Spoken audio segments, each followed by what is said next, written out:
You are listening to the People Centric Podcast, where we talk through the toughest challenges that people face at work and give practical advice to fixing those challenges. Thanks for joining our movement to create workplaces that are happier, healthier, aligned, and empowered by putting people at the center of all that we do.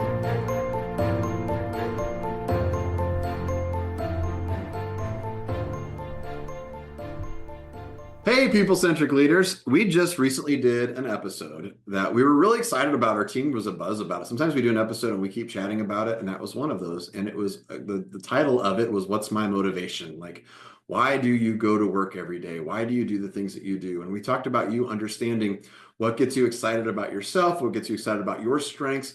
And it was very much started with an identity search for yourself of who are you and what do you care about? What's your mission? Where are you going?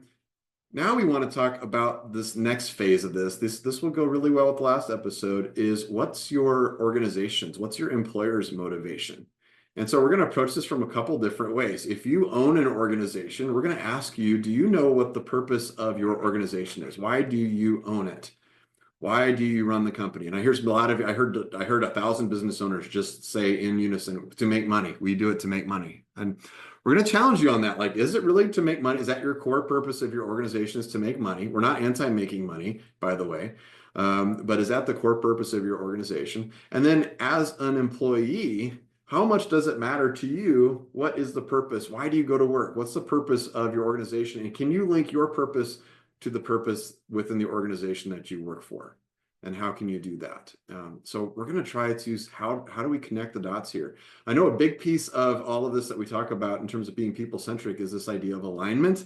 And that's kind of the topic here today, is how do we make sure that we are aligned in the jobs that we do every day and not driving to work bitter every day. If you're driving to work and you're bitter about something, and that could be you're an owner or an employee, and you're thinking, man, I can't believe I'm in this situation. I don't love what I do. I'm stuck.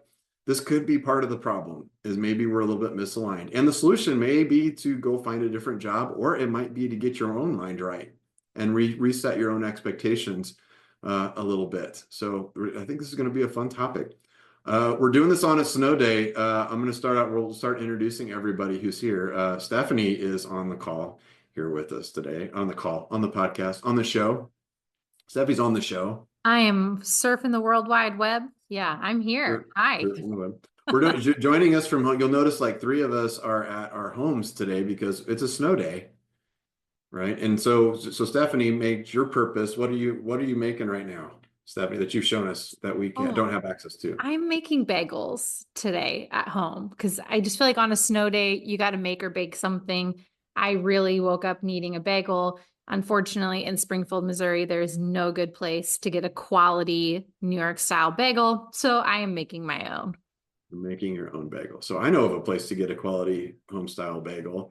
And unfortunately, that location is inaccessible because it's snowing like crazy and I can't come over to your house and ask for a bagel. So I know, that's sad for you. It's sad for me. I'm just going to miss out. But yes, and since you said that, I have been craving a bagel now. And then you introduced me to good bagels too on our trip. So Stephanie's got a bagel list. And sometimes when we run into places, we'll go visit. Our last one was in Atlanta, right? Isn't that where we did our last bagel? Yeah. Emerald City Bagels in Atlanta. Shout out. They are not a paid sponsor, but they could be if they wanted to. It was the best bagel I ate last year. And we travel a lot and I eat a lot of bagels. And that was my best bagel of 2024. So Emerald City, if you'd like to locks in a bagel sponsorship with us, you can. Just dropped in a bagel pun into that while we were going. Also on our episode here, I'm gonna stop saying call. I'm sorry, I've been on, we do this on Zoom, so I think call. Also with us here is Diana. Diana, on a scale from 1 to 10 or 9 to 10, how much do you love my puns? 9. 9. On a scale from 9 to 10, it's a 9. Yeah. It's kind of the low end of the scale that I gave you. Oh, sorry. You gave me a wonky scale. You can't get a 10 out of 10. You can actually. There were two choices. You chose one of them. You have to live with your choices, right? They're pretty good. They're pretty good. Some of them are really good. Okay. Well, I appreciate that. We also have Philip Herzog on our episode here today. Philip, you're the only one that's in the office. Why are you in the office on a snow day? I live very close and have two one-way streets to get here. So I love a good adventure. It's the Colorado native in me. When it snows, you don't stay home, you go do stuff. And so I also was just really curious for your question of Diana. I was going to say, Diana, on a scale of 1 to 10, how much did you love Don's 9 to 10 scale? One. A Uh, one, dang Philip. it. Oh, man. Well, on a scale of 1 to 10, I love the snow. I'm at a 10 on the snow. So that's why I'm in the office today.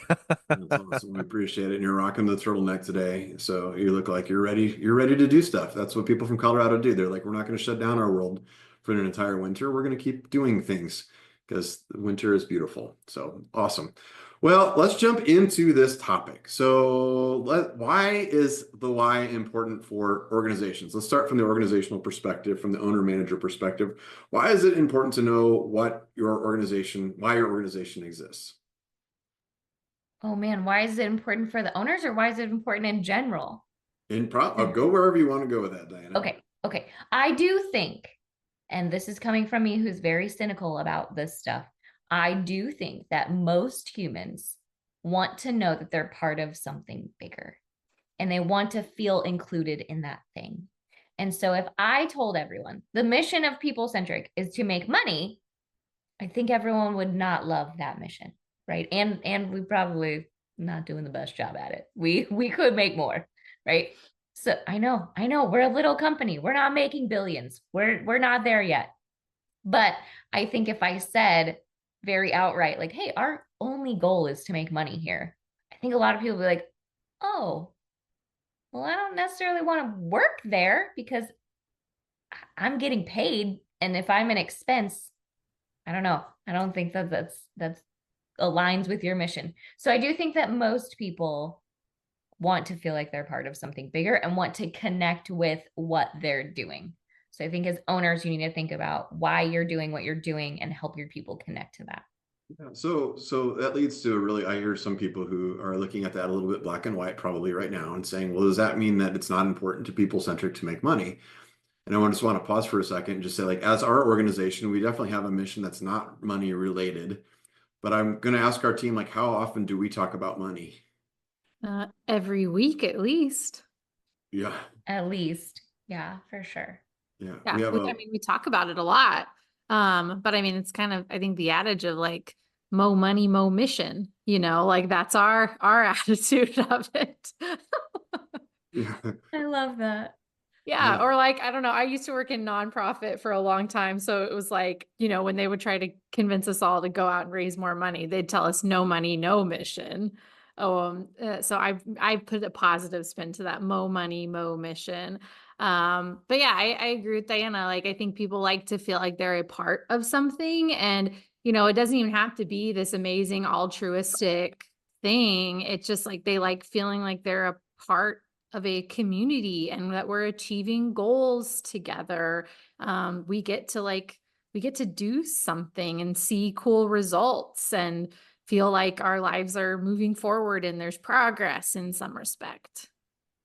Yeah. And to your point a little bit, Stephanie, like I think us at People Centric, we also know that if we're not paying you guys enough to like live and thrive, you're not going to care about the mission. It goes away really quickly when you're like, I'm hungry. And if I was like, well, sorry, our main goal is to make money and we're just going to pay you in fish sticks, no one's going to want that. Yeah. For the record, I would accept 0 fish sticks as payment. That is horrific to think about. I'll accept a couple. I will have high standards on these fish sticks, but if you want to start sending a few my way, I wouldn't say no to that. Costco Ew, has a nice Philip. fruit Ew. pack. Yeah, did I out myself? So sorry. One of my favorite movies, you didn't ask, but it relates to this. And there's a long story, but I'll make it short. The Emperor's New Groove, there's this scene, if you've not seen The Emperor's New Groove, when they first introduce Yzma, who I think is like the best villain ever created. An ISMA could represent an organization or a person whose pure motives are about an ecosystem where it's like more profit for me, just more everything for me. And she's sitting on this throne that doesn't belong to her, and there's a peasant there, and she's basically trying to help with these people. And she was like, "It's no problem on my behalf that you don't have. What was it you said you needed again?" And the peasant goes, food. And she says, you should have thought about that before you became peasants. And the scene kind of goes on. And I think there's something Yzma does. She's not very good at engaging people. She doesn't build alignment. She has these secret schemes she never pulls people in on. And to Diana's point, people-centric goal, profit is certainly a part of our goal. I love that profit's a part of our goal, and we talk about it a lot. But for a lot of teams that we even help instigate great game of business or more financial clarity on, I think the ones that focus on profit understand that getting more eyes on that helps you make more in the long run. But what's really interesting too, I think there's cultures where if they are the least comfortable talking about profit with their team, they're probably the ones that are also the most focused on gaining profit, but they don't like to share that information because there's something weird that happens when people know how much money is coming in and going out. And so kind of a part of all this, I think the more really simple, healthy check is to say, how well does our team or our organization talk about profit? What does that look like? And I think that really helps shape your why, or at least know how well you're doing on that why, because it's an important piece of it, but it's not the only piece. Yeah. So we wanted to say it's an and thing, right? It's not what Diana said of saying, or it is what Diana said in terms of saying, it's not that money is not the primary driver for most people in terms of business. It's not a very effective driver for people. And we do know that, like there's research that does support that, but we're not saying that money is not important as a business. So like if you own a business and you're thinking like my goal is to make money, and to make more money, we can say a goal is to do that. But what if you did make a lot more money? We have some organizations that we work with that are making lots of money. They're doing really, really well. And some of those organizations, which is one of the things that really kind of launched this episode for a discussion, is it's actually kind of an interesting problem to have is we're making so much money. What do we do with that? Do we continue to feed it into the company? Do we just distribute it to us? And then when you're in that mode of I'm making so much money on it, then you tend to think that, okay, I got to keep paying, the owners are paying ourselves so much money for that. Then you start to become less likely to invest back into the company, to do innovation, things like that. So we want to say like, it's not, I like what Stephanie said, it is more money, more mission. Like what is that mission? So what are some examples of better missions than money, in addition to money, that organizations might have? What are some good examples that we've seen out there? Well, as I was baking my bagels this morning, I was using King Arthur flour. And if you've ever looked at a bag of King Arthur flour, they have their like vision and mission on the bag because they are a B Corp, which if you look that up, these are just companies who've essentially taken pledges to be really equitable and sustainable in how they do business, to put their companies first. King Arthur's also an ESOP, so an employee owned company. And so it was cool. Like their vision statement is to inspire and share the joy of baking, bringing people together and building stronger communities. And so it's cool. Like you think, if I work for a company that literally mills and sells flour, like why would I do this as a job? Why would I work for this company? And I love that they've connected it to like community of like this idea of literally breaking bread with others. And when we make things and you bake bagels and bread and pies and you share them with love and the people around you, and then they have, their values and beliefs are about like quality, community, employee ownership, passion, and stewardship of the stuff that we have. And so I like how they've done that. I think if you look at King Arthur, I think they do really want to make money. Like they are in pretty much every grocery store in America. You can buy it anywhere. You don't do that without having a revenue goal tied to it. But I think the why behind that is really powerful. So that one was top of mind for me today of just, having that flour bag. And as I'm kneading bagel dough, reading the back of the bag. I think that's a really good example because, and what's neat is you also as a customer connected with that mission. So it shows you a very people-centric response to that, right? Yeah, it makes me want to buy more of their flour because I'm like, well, this is cool. And it makes me feel like I'm a part of that and of living out their values. Like, wow, like when I buy this, like they care about their employees, and this money is being reinvested back in communities and employees. And I mean, I know for a fact King Arthur does a really cool community program where they like teach kids in elementary schools to bake bread. Because one of my friends is a teacher and they've been a recipient of one of those grants before. And literally the kids have to like make a baked good and then give it to someone else.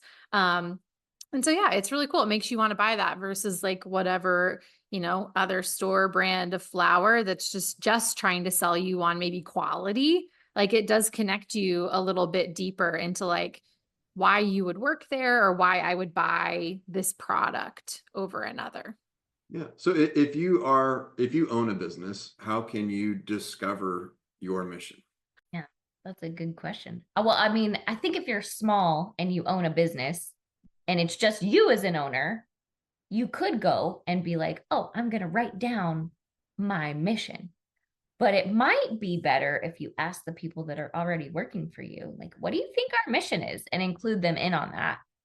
If you're just starting or something like that, you might want to come up with a mission beforehand and have something really, really lined out there. But I don't know. You guys lead strategic planning all the time where you talk about mission, vision, and values. What do you guys think? Yeah, I mean, I love the idea of like going to the people who already work for you and asking their why. I think that's super powerful. Or like, what are we really good at as a company? Like, why do our customers choose us? Can be a really powerful question to uncover what your mission is, whether you never had one really, or you're looking at the mission and you're like, well, I don't really connect to this sentence at all. Or if you're starting out, yeah, like Diana said, if it's a really small company, it's easy to kind of look at it as yourself as the owner. My husband and I own a small business and it's like, it's us.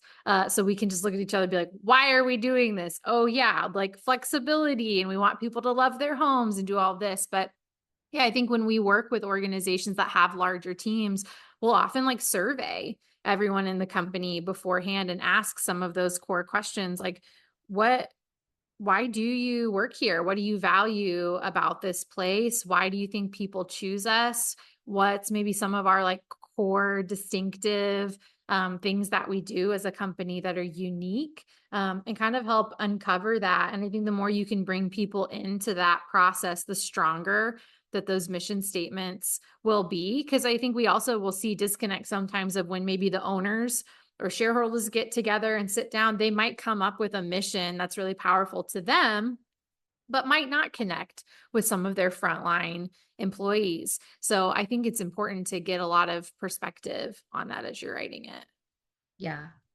I like that we talked to, last week about individual motivation. And I think starting off today, even talking about an organization's motivation, I think knowing both of those, it's like your longitude and your latitude in a way, like two different points to measure and say like, okay, where are we at? And where are we going? Because a person's individual why on a whole team, you might have some similarities, but a lot of deviation. And so defining that org why is really important. And I think some of the ways to do it is to step back and say, like, what are we unique about? What is our origin story or our legacy story, right? Like, how did this thing start? If you're new enough to your example, Stephanie, you and Andy have a great business and you've created it, you founded it. If you're a part of an organization where it's not new and it's not small, I think it's sometimes looking back to those roots and then looking forward to say like, how in the market, how for our clients, for our product, are we unique in moving forward? And King Arthur is a great example of, it's great branding and this great story and they have clear purpose. And so when we're in a room of people, kind of whether it's front end all the way up to the top leadership, I always just like to ask, what's your origin story? If I can pronounce the word, what's your origin story? Like what brought you here? What keeps you here? Especially if someone's been somewhere over 5 years, I just point blank will say, why are you still here? Whether we've just had a good conversation or a hard one. And their answer that comes after that is almost always then like the definition of mission. Things are hard, things are challenging, problems happen all the time. We're short-staffed, we want more resources, we don't know what's going to happen with AI, but I stay because XYZ. And you're like, boom, that's your mission. And then how do you extrapolate that and unify around that to get your longitude and latitude as a team moving forward? I love that. Okay, so I used to work for a company that to this day, I'm not 100% sure had a mission or a vision, right? If they did, they never communicated that, right? I didn't hear that. That wasn't part of the messaging. So what do you do if you're in an organization and you're just now thinking about it and you're like, I don't really know if there's a mission here. I get a paycheck. I like my work. I do good things. I have good coworkers, but I don't know if there's a mission. What do you do then? I mean, I think that's a pretty common moment. And we've all each probably had it in different ways where you're like, yeah, I took this job because I'm maybe like interested in this thing, or I think I might be good at this. And they were willing to pay me what I wanted and had good benefits and perks. But then, yeah, as you start working there longer and you kind of get past that initial, like, I'm learning new stuff and that's fun phase, you start questioning it. And so I think it's important to figure that out. I mean, a good place to start to see if something exists is you probably received some type of employee handbook or manual when you started. And usually that's where those live. But I think if that's not easy to find, or you really don't know, just start having conversations like with your leaders and managers. And I think you can make it a really positive question versus like, why are we all here? And what are you doing? And like, I think you can really say like, hey, I want to dig in here. Like, I want to lean into this. I want us to be excellent at what we do. I want to grow. So I was curious, like, what do you see as the mission of our company? What do you see as the vision? Do we have values that we abide by? Because I really want to like lean into this and understand it better. So what are those things? What feels important to you all as leaders of this company? I feel like sometimes a good company is like art. I don't know. This is quoting the Supreme Court. Like, I don't always know it, but I know it when I see it sometimes. Maybe this is not the best reference, but I think sometimes if you're a part of a team and you don't have that great, you don't know, there's not this like written document, or maybe there is and you're like, yeah, okay, those are cool words. Those are such inspiring words, but I don't see it anywhere lived out. It's kind of that human thing where like I think we can recognize good teams or a sense of mission even if it's not spoken out. And so one way to always start is to kind of create your own. I think that does help. Like if I don't know where to go, think of yourself and the team that's around you. What are your values? How do you operate? Like what are your unspoken rules that make a good, like defining the good thing around you? When our team succeeds, what does that look like? When our team serves our client, what does that look like? And to your point, Diana, if you're a part of an organization where you're like, wow, I know for me that I want this certain treatment or level of care for a team. Our team has a great moniker which goes team, client, community. And I think that shapes pretty much everything we do. I love that it's simple. I love that it could apply to anyone. And that's something I think we share with any team, any industry, and they latch onto that. Some places maybe don't have that. It's company/profit/ whatever it is, right? Unclearly labeled, and then maybe the rest of you. And if you feel like that's the case where you're at, like dig in deeper to your leader and ask if that's the case, right? You can kind of do some exploration. And if you feel like there's a very clear wall here of like, no, you are an expense, to your point earlier, you're more like an expense to us, you're not an asset, then that gives you information to go find places where you're not just an expense, but you are also an asset. And maybe that's just me preaching to the choir. I could talk about this for a long time.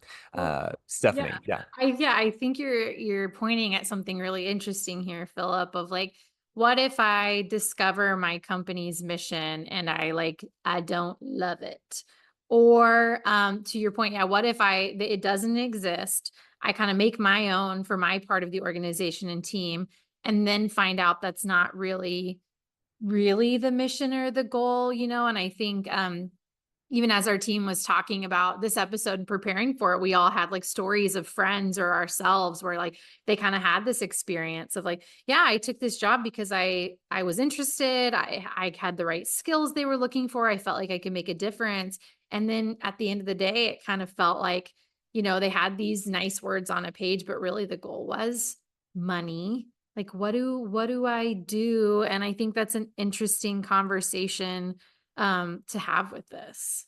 It's such a good conversation. So I worked at an organization that I told you guys, I feel like it didn't have a mission or vision or values, and it was just sort of like doing the same things over and over and I started to push back on that. And I was like, let's change this. And they were like, no, we've done it this way for years.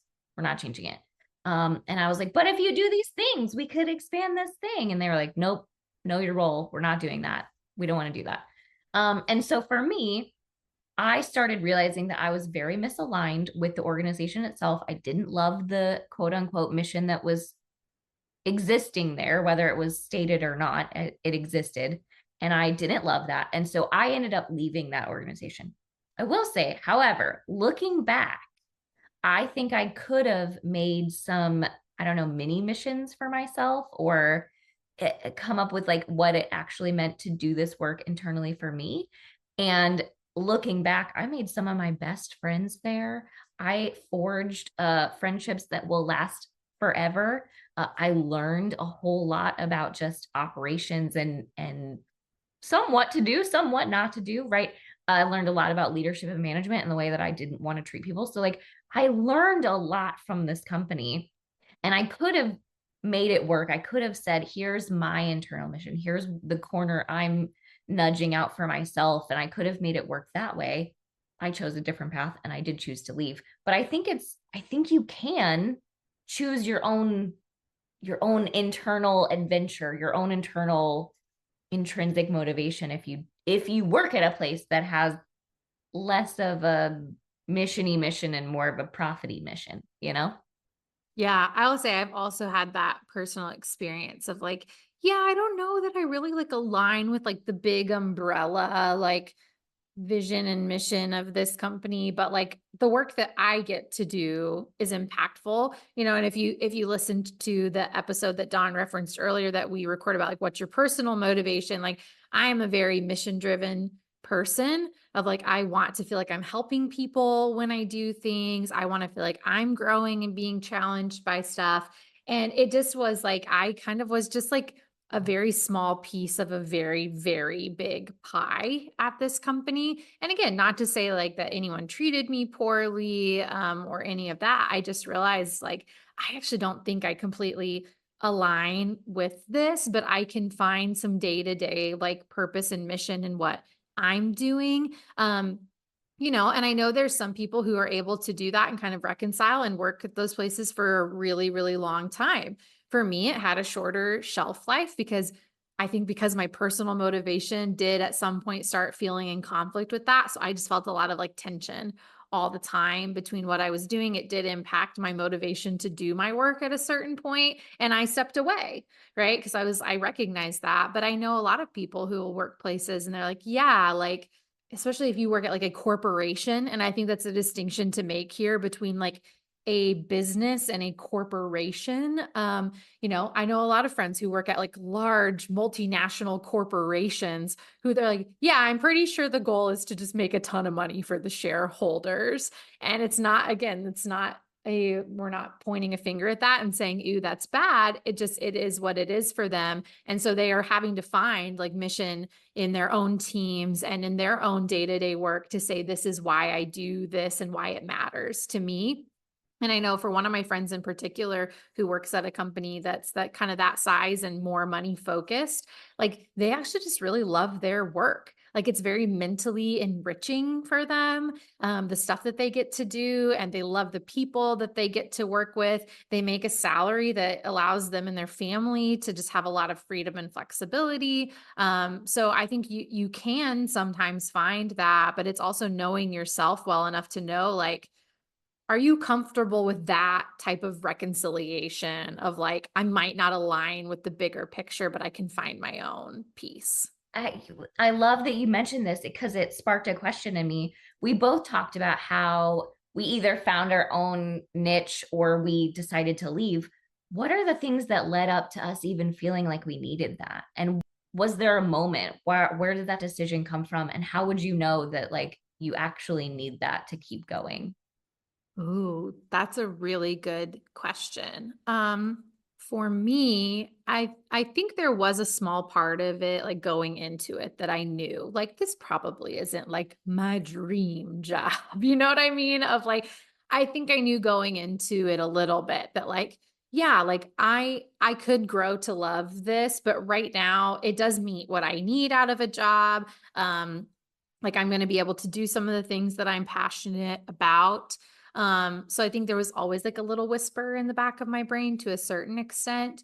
But then I think for me, it was like really once it stopped challenging me. So then my personal why couldn't be tapped. It was like, I've kind of figured out how to do this. And I've gone to you and said, like, I want more, I need more challenge. And the things they were putting in front of me that would be additional challenge at the company were things that were more tied to the corporate mission that I didn't really feel aligned with. I was like, wow, like I'm seeing that there's an opportunity I could grow and I could get promoted and I could get this job, but I actually like, I don't want that because that takes me closer to maybe that bigger mission why that I don't feel super aligned with. And so I think that was like the real moment for me where I was like, okay, I think it's time to go because now I'm not able to like check off that personal motivation anymore because I'm staying in a job where I no longer feel challenged because I don't want to move to a job that I would feel more misaligned with like that, like the other jobs that were there were really more like, these are those big corporate jobs where you're going to toe the company line a little bit more. And I was like, I don't really want to do that. No judgment for anyone here who does, but like, that's not what I feel passionate about. It's funny. In college, there was a small group in one of the classes I took. We did a research paper. It actually was pretty good. Not gonna lie, on Hertzberg's two-factor theory of motivation. And basically, we just interviewed folks that were either attorneys or doctors or kind of, high-level skilled folks that worked for large institutions like the federal government or hospital systems or something. And then others that were business owners, so varying kinds. And we interviewed in total like 25. And what was very interesting, it was as if there's some science behind all of this. And all these business owners would talk about how they made less money, they stressed way more than they ever thought they would. They had no idea their own origin story. But I would say they had similar moments where they realized, whoa, I'm a part of this thing, or I have this great idea, and it's going nowhere here. If the people who around here who say no can do their job, I think I can go make something and say yes, and then make jobs. And what's really, I think, kind of interesting about that, I'm thinking of just the business owners or the leaders that we talk to as well. I think we see a lot of them that can sometimes lose focus as well. I think Don made the comment, you can run a business, but oftentimes a business runs you. And I think people get in this story where they're like, man, it is what it is. I just have to do what I have to do. So whether you're an owner or an employee somewhere, I think the reality is true in both of those cases where no, the truth is you don't have to accept that. You can make changes, or your story is amazing, Diana, because you kind of started knocking around, like seeking the change. And I love that your story, you show there's still these relationships and experience that came from it. It's not like it's all for naught, but realizing, as Stephanie and I all have on our own stories too, there's something else that we're looking for. There's something that we need. And so whether you're an owner and have that level of influence, or you're a part of a team, the beautiful thing, we're in this moment when we talk about the perfect storm. I think there's ample opportunity around the world, especially in the US, where you can actually make that change if you want to. Yesterday, I was speaking with a client of ours, someone who was 45, who started going back to school to then get her master's now and is in a leadership position doing something totally different than she thought she would do. This morning at a breakfast, I was going from one thing to another, ran into an old friend who, after like 20 years at the same firm, just went out on the line and essentially started his own business doing a new thing at 54, which terrifies him. And I love those stories because I think at any stage and age, like you can always sit back and there's probably more choices and options than you thought there were. What about you, Diana? Because you've not answered to that yet. I haven't answered. I don't know. I was thinking about it while you guys were talking, and I don't know if there was a moment. I think it was a series of moments, right? It was the body of evidence, not just the evidence itself, right? It was like, there's not one thing, it's 20 things. And I think for me, I didn't necessarily set out to be a change maker or to be I definitely did not think I would be a co-founder of a business, guys. Never in my life. So I don't think I ever set out to do that. I think when I was at this organization that I felt undervalued and I felt misaligned, and I wasn't even completely passionate about the work that the organization did as a whole. I was an office manager, so I loved the work I was doing. I was writing procedures and making sure that things flowed really smoothly and taking care of my team, and I loved that part of it. But I think for me, I looked around one day and I was like, man, I am putting in a lot of work and not feeling great about it. And that was the day that I was like, oh, I wonder if I could put in this much work and feel great about it, right? I wonder if I can continue to do something really important to me and then also feel good about the work that I was doing as a whole. And so that's when I decided to just start exploring, right? I didn't quit my job that day. I'm way too risk averse for that at all in any way. I stayed the course. I did really good work while I was working there. I continued to do good work while I was working there, and also reached out and was like, what else could there be? And then when I did choose a new company, I chose one that I was like, okay, I do like the mission and I like the overall work. Even if I'm not going to be working on the overall work and I'm just going to be the office manager writing these procedures or doing whatever, I still felt like I could do that and enjoy the overall work and feel a little more valued while I did it. And honestly, leaving that job changed my life. And now I'm here at People Centric and co-founded a company and, all of this craziness. Wild ride. So yeah, I think to your point, Philip, it's never too late. And to Stephanie's point, like, you can be part of something bigger, even if you're still a small part of it. Yeah, I loved what you said, Diana. And I think it touches so much on, like individual experience as an employee, but also as like a business owner. Like if you're looking around and you're like, I am so tired working and I'm not getting the fulfillment or joy out of this anymore. Or maybe you're feeling it, but you look out at your team and you're like, everyone is exhausted and maybe not getting fulfillment out of this anymore. It's never too late to change and to reinvigorate that. Like, I think that's why we do mission, vision, values. And I know, we're consultants and we talk about this a lot. And even when we go into our clients, I sometimes have to be like, I know, I'm going to talk about the mission, vision, values again. But it is such a unifying motivator at the company. And so, yeah, I'd say if you're an owner listening to this and you're feeling kind of a little bit of the burnout or fatigue of doing this, or you're questioning, why am I doing this anymore? You're observing your team being fatigued and really asking these questions, like, why am I working so hard to be here?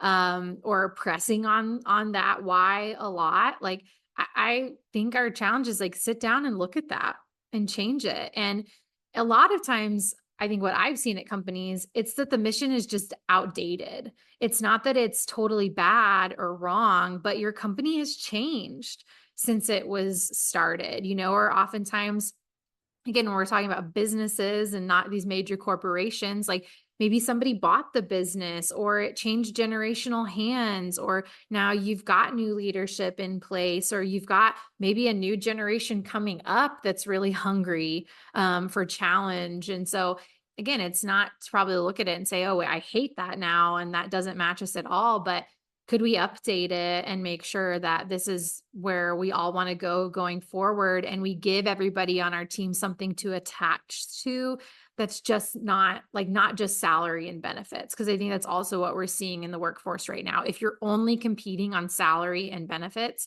you're probably going to lose unless you really can just offer people the world and let them write their own checks carte blanche for whatever you're going to pay them. But I would say 99% of companies in America are not in that position. And so you need to create a why. Yeah. And that's such a good point of companies evolve and people evolve. It's okay for the mission to evolve.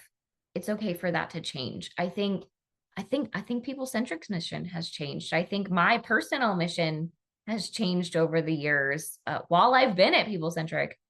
I think that it's important to just review it and look at it and say, do I still connect with this? Is this still who I want to be? Is this still who I am? Is this still who I want my company to be? And it's okay if you're like, oh, it's not quite right anymore. Let's adapt, let's evolve, let's change it. I love that point. Is there anything else that we would say about company mission?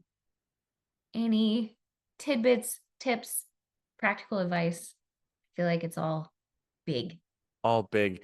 I think we started talking a little bit about profit at the start of this, and whether we always say, whether you're a nonprofit, for profit, whatever, you have an organization that exists, you're a household, you need some form of profit, right? That's the kind of a needed, of course, essential. But I think that it becomes sticky and scary because we see so many bad examples of how profit is talked about or profit is kept secret and not talked about at all. And so I think I love all the stories we share because, just the framework of no money, no mission, like that's a scary outlook. More money, more mission, that's the same. It's just the other side of the coin.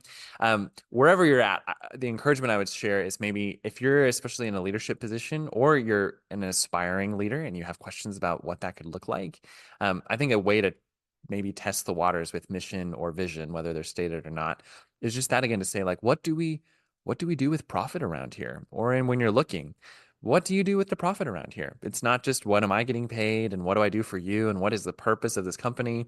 I think if organizations can be transparent enough to say, this is what we like to do with profit, right? It kind of answers, why are we growing? Growth is a great thing if you know why and where you're growing. Growth can be damaging if you grow for no real clear reason. And I think we've had at least 5 clients the last few weeks who've told us last year was actually wildly successful. And now what? And that's a really good question to ask because what do you do with that? And every team member who helps make profit happen, which is every team member, I think this is our philosophy at least, can ask the question. It doesn't mean you're going to get the answer to the 9th degree, but if you're seeking answers to this, whether it's where you are or where you want to go, ask your organization, what do we do with profit around here? And I think that'll tell you a lot. And the truth is, some of them might say, we actually don't know. We're trying to figure that out. What do you think, right? If you have a great idea of what to do with that.